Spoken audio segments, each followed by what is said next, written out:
हमारे विभिन्न ज्ञानवर्धक कार्यक्रम देखने के लिए आप हमें अभी सब्सक्राइब करें, बेल आइकन को प्रेस करें ताकि आप देख सकें हमारा कार्यक्रम सबसे पहले। और अधिक जानकारी के लिए फेसबुक पेज को लाइक करना न भूलें। जय माँ इंद्राक्षी। इंद्राक्षी धाम में दर्शकों आप सभी का हम हार्दिक स्वागत करते हैं। आज के दिन जिन जातकों का जन्मदिवस है, मैरिज एनिवर्सरी है, उन सभी को हमारी तरफ से बहुत बहुत शुभकामनाएं। जय शनिदेव। आज शनिवार भी है और हम शनि पिंडी पर सरसों के तेल का जो हम अभिषेक करते हैं, तेल चढ़ाते हैं, उसका क्या विशेष महत्व है? क्या उसका हमारे जन्मांक के ऊपर कोई असर आता है? क्या वास्तव में तेल चढ़ाने से शनि प्रसन्न होते हैं? ऐसी ही कुछ चर्चा आपको इस कार्यक्रम में हम आज बताएंगे। आइए आज का पंचांग देख लेते हैं। 10 अप्रैल सन 2021 दिन शनिवार, चैत्र मास, कृष्ण पक्ष, संवत 2077। तिथि आज चतुर्दशी है। नक्षत्र पूर्वा भाद्रपद सुबह 7 बजे के आसपास तक है। उसके बाद उत्तरा भाद्रपद नक्षत्र प्रारंभ हो जाएगा। राहु काल 9 से 10:30, दिशा शूल पूर्व दिशा। देखो, हम भगवान भोलेनाथ शंभु को प्रसन्न करने के लिए रुद्राभिषेक करते हैं। हम नाना भांति के द्रव्य शिव पिंडी के ऊपर चढ़ाते हैं। इसमें कहीं कोई संशय नहीं, भगवान आशुतोष, भगवान शिव बहुत प्रसन्न होते हैं। ठीक उसी प्रकार से शनिदेव की जहाँ पिंडी रूप हो, पिंडी रूप के ऊपर सरसों का तेल चढ़ाया जाए तो वास्तव में शनिदेव प्रसन्न होते हैं। शनिदेव न्याय के देवता हैं। आपके जीवन में कहीं आपके ऊपर कोई अन्याय हो रहा हो, आपके जीवन में आप जितनी मेहनत कर रहे हैं, पुरुषार्थ कर रहे हैं, उसका फल आपको नहीं मिल पा रहा हो, तो शनि पिंडी के ऊपर अमूमन हम देखते हैं मंदिरों में मूर्तियां लगी हैं, मूर्तियों के ऊपर भी तेल चढ़ाया जाता है, अपनी अपनी मान्यता है। लेकिन पिंडी के ऊपर, जैसे आपने देखा हो, भगवान शिव की जो पिंडी होती है, यानी कि जिसे हम शिवलिंग कहते हैं, शिवलिंग के ऊपर हम दूध चढ़ाएं, दही चढ़ाएं, कुछ भी चढ़ाएं, लेकिन भगवान शिव की मूर्ति के ऊपर आपने जल्दी से कहीं कोई चीज़ चढ़ती हुई नहीं देखी होगी। ठीक उसी प्रकार से शनि पिंडियाँ अगर मंदिर में जहाँ जहाँ स्थापित हैं, जैसे सिग्नापुर में शनिदेव की पिंडी है, तो शनि पिंडी के ऊपर आप सरसों का तेल चढ़ाएं, उसका महत्व में बहुत बढ़ जाता है। शनि की मूर्ति के ऊपर मैं आपको राय नहीं दूंगा कि आप उसके ऊपर सरसों का तेल चढ़ाएं। हाँ, शनिदेव के जो पाँव हैं, पैर हैं, वहाँ आप तेल का अभिषेक कर दें, नमन कर लें, वो आप उतना आपके लिए श्रेष्ठ रहेगा। आपको सबको मालूम है कि शनिदेव और हनुमान जी में किसी बात को लेकर के, वो बात मैंने बता रखी है अनेकों बार, कि जब वाद विवाद हुआ, हनुमान जी सागर तट पर बैठ कर के अपनी तपस्या में लीन हैं, भगवान श्री राम को याद कर रहे हैं। शनिदेव अहंकार बस कह उठते हैं कि आप कौन हैं, क्या कर रहे हैं। हनुमान जी बार बार, बड़ा शॉर्टली समझा रहा हूँ, हनुमान जी बार बार उन्हें समझाते हैं कि भाई मुझे आप परेशान ना करें, मैं अपने आराध्य की आराधना कर रहा हूँ। लेकिन शनिदेव का अहंकार है कि मानने को तैयार नहीं होता है। तब हनुमान जी अपनी पूँछ में शनिदेव को लपेट लेते हैं और काफ़ी पटकियाँ वगैरह लगाते हैं, तो उससे उनके शरीर के ऊपर खरोंचें आ जाती हैं, सूजन आ जाती है। और उसके बाद जब उन्हें वो मुक्त करते हैं तो शनिदेव काफ़ी, भाई योद्धा से जब मिलते हैं तो प्रसन्नता तो होती ही है। तो सारी चीज़ें जब शनिदेव को पता लगती हैं कि भाई ये तो स्वयं रुद्रावतार हैं, भगवान श्री राम के अनन्य भक्त हैं, सारी चीज़ें पता लगती हैं, तो आपस में भाई जो भी उनकी आपस में प्रेम वाली बातें हुई होंगी वो तो भगवान ही जाने। लेकिन ऐसा कहा जाता है कि उसके बाद किसी बुज़ुर्ग महिला ने जहाँ जहाँ शनिदेव को कुछ खरोंचे या चोटें आई थी, वहाँ थोड़ा बहुत तेल लगाया था। और सरसों के तेल में एक खासियत भी होती है, कहीं आपको गुम चोट आ जाए या सूजन आ जाए या कुछ ऐसा हो जाए, तो वहाँ तेल लगाने से थोड़ा सा राहत मिलती है। एक बात तो ये हुई, ये आपने भी बहुत बार सुनी होगी कि इसलिए शनिदेव को तेल चढ़ाया जाता है। लेकिन इसके पीछे और भी एक मैं आपको बात बता देता हूँ। जैसे जब शत्रु, आज बहुत अच्छे से सुनना इस सब्जेक्ट को, जब शत्रु हमें पीड़ा दे रहे होते हैं तो शत्रु पीड़ा में भी हम शिव पिंडी के ऊपर भी सरसों के तेल का अभिषेक करते हैं पूरे विधि विधान के साथ। सरसों का जो तेल है वो वास्तव में शनि के दान में माना जाता है। शनि के निमित्त सरसों का तेल हम किसी को दान करते हैं या किसी को देते हैं शनि के निमित्त। इसलिए जो शनि के निमित्त चीज़ है सरसों का तेल, इसलिए भी शनि देव की पिंडी पर चढ़ाया जाता है, क्योंकि वो उनके दान की वस्तु है, उससे वो प्रसन्न होते हैं। आया समझ में? दोनों ही बातें, जो आप वो प्रसंग सुनते हैं हनुमान जी वाला, वो भी मैंने आपको शॉर्टली बड़ा संक्षिप्त में बताया है, और शनि देव का सरसों का तेल है जो कि उनकी दान की एक सामग्री है, तो इसलिए भी उससे वो प्रसन्न होते हैं। दूसरी बात, तेल के अंदर स्निग्धता होती है, तेल के अंदर चिकनाहट होती है। तेल, सरसों का तेल एक ज़माने में बड़ा डॉक्टरों ने कह के डरा दिया था, मत लिया करें, लेकिन आज रिफाइंड की स्थिति बहुत बदतर हो गई है। और सरसों का तेल यदि प्योर है, घर में उसे यूज़ किया जाए, घर में खाया जाए, तो वो कहीं ना कहीं बहुत ताकतवर होता है। पशु भी जब पशु का डाइजेशन पावर होती है, यानी कि कुछ चीज़ें उसको जब पचती नहीं, अफारा टाइप हो जाता है, तो पशुओं को भी लकड़ी की नाल से सरसों का तेल दिया जाता है। हमारे ग्रामीण जितने भी भाई ये कार्यक्रम सुन रहे हैं उन्हें पता होता है। कहने का भाव, सरसों का तेल जहाँ औषधि का भी कार्य करता है, वहाँ भोजन के रूप में भी कार्य करता है। और आपने देखा होगा पहलवान में, जहाँ पहलवान अखाड़ा होते हैं, जहाँ पहलवान कुश्ती लड़ते हैं, तो वहाँ पर भी सरसों के तेल की मालिश की जाती है। और अलग अलग रूपों में सरसों के तेल का विशेष बहुत महत्व होता है। इसीलिए भी स्निग्धता है, उसके अंदर चिकनाहट है, स्निग्धता बनी रहे, लावण्यता बनी रहे, आपका जीवन मधुर बना रहे, आपका सारा जीवन बहुत अच्छे से व्यतीत हो। शनि का ये विशेष दान होता है, इसलिए भी शनि की पिंडी पर चढ़ाया जाता है। मूर्ति पर ना चढ़ाया करें, उनके पैरों पर चढ़ाया करें। ये तो हुई ये बात। आया बहुत कुछ समझ में? आप दूसरी बात सुनो।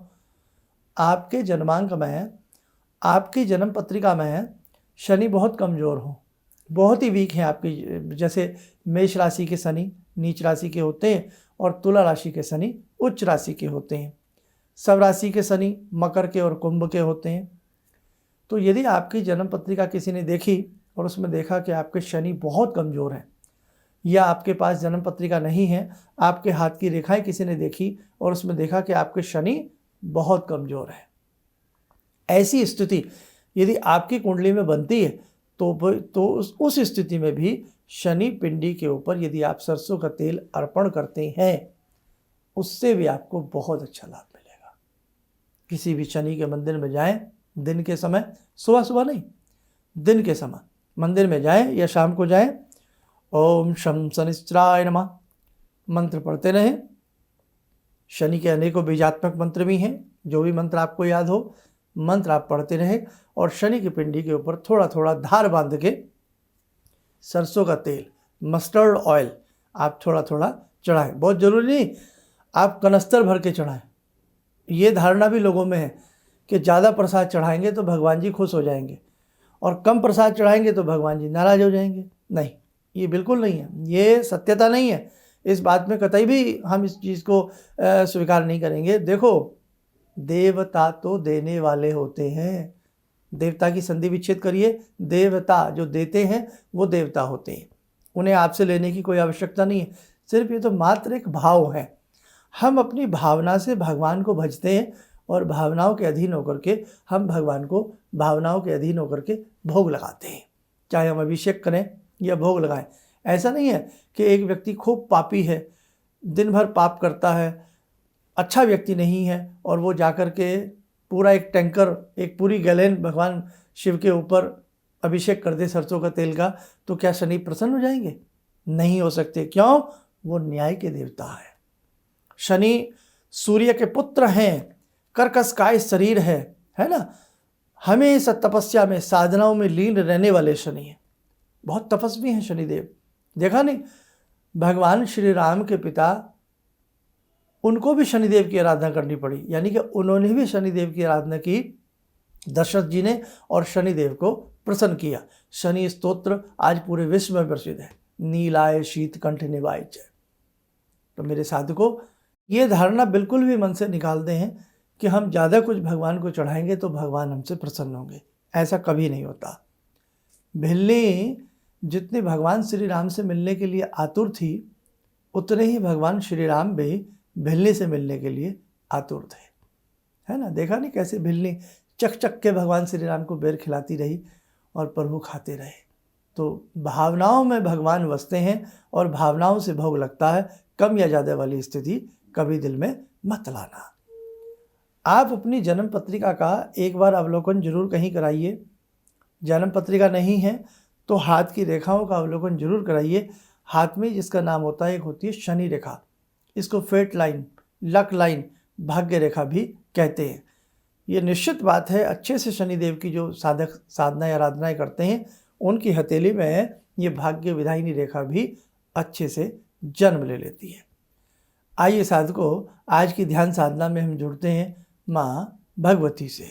ॐ सिन्दूरारुणविग्रहां त्रिनयनां माणिक्यमूलस्फुरात् स्तारानायकशेखरं स्मितमुखी भापेन वाक्षोरुवां पाणिभ्यामलपूर्णरत्नचषकां रत्नोत्परां बिभ्रति सौम्यां रत्नघटस्थरक्तचरणां ध्यायेत्पराम् अम्बिकां खड्गं चक्रगदेषु चापपरिगान् शूलम्बुशोण्डिं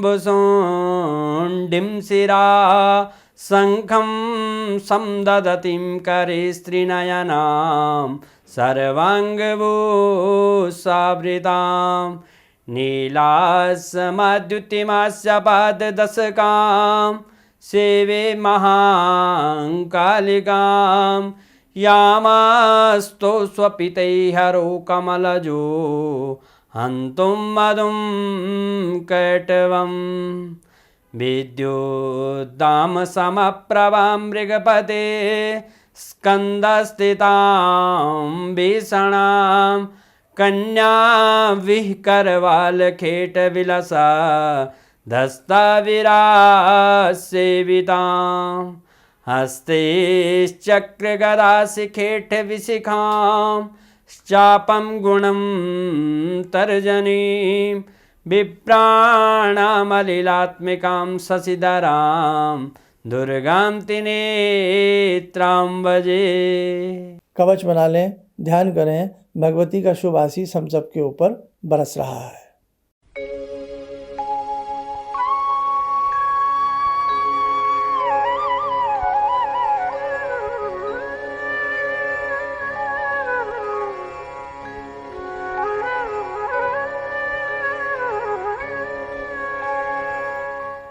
ओम बोलते हुए नेत्र खोलें, सामान्य हो जाए।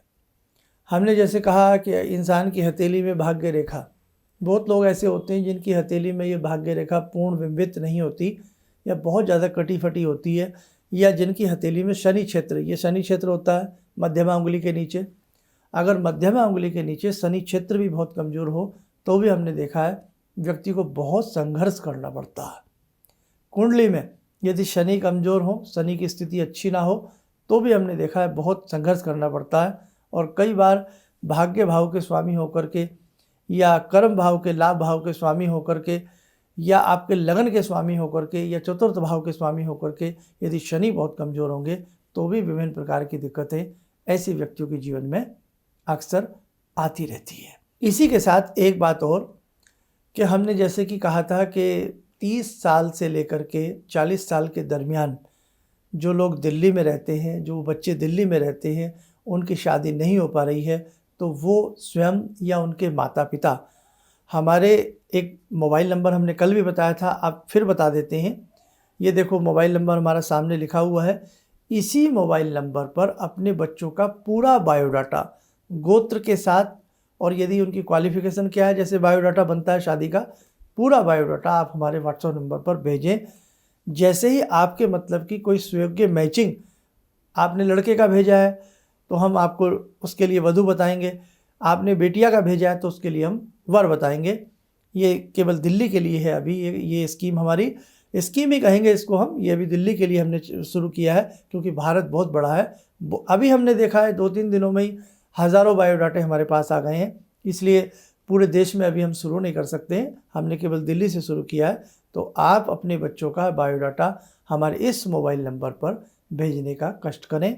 जैसे ही कोई सुयोग्य वर या वधू हमें प्राप्त होता है, देखो अब 25 तारीख तक बहुत बायोडाटे हमारे पास आएंगे। उसमें हर बिरादरी से हमारे पास आ रहा है, वैश्य से आ रहा है, बनियों से आ रहा है, ब्राह्मणों से आ रहा है, क्षत्रियों से आ रहा है, वर्मा, हर तरह की हमारे पास बायोडाटे आ रहे हैं। तो आप इसलिए उसमें बच्चे का पूरा बायोडाटा भेजेंगे तो हमें पता होगा आपका बच्चा इतना पढ़ा लिखा है, हमें इसके समकक्ष ऐसी बच्ची चाहिए, या हमारी बच्ची इतनी पढ़ी लिखी है और हमारा ये गोत्र है, हमें ऐसा बच्चा चाहिए। तो इसलिए सारी चीज़ें डिटेल के साथ हमें लिख करके भेजें। 25 तारीख तक ये आपको डिटेल भेजनी है और उसके बाद जैसे ही कोई सुयोग्य हमें आपके लायक मैचिंग मिलती है हम आपको स्वयं बताएंगे।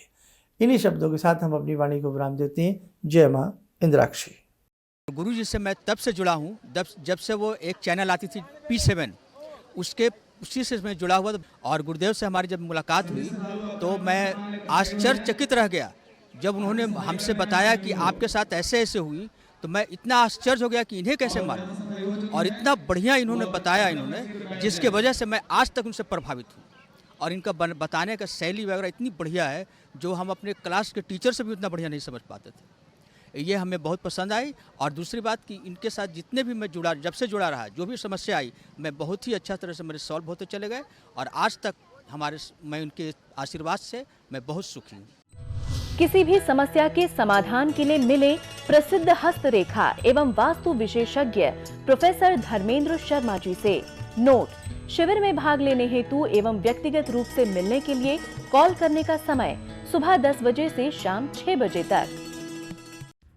हमारे विभिन्न ज्ञानवर्धक कार्यक्रम देखने के लिए आप हमें अभी सब्सक्राइब करें, बेल आइकन को प्रेस करें ताकि आप देख सकें हमारा कार्यक्रम सबसे पहले। और अधिक जानकारी के लिए फेसबुक पेज को लाइक करना न भूलें।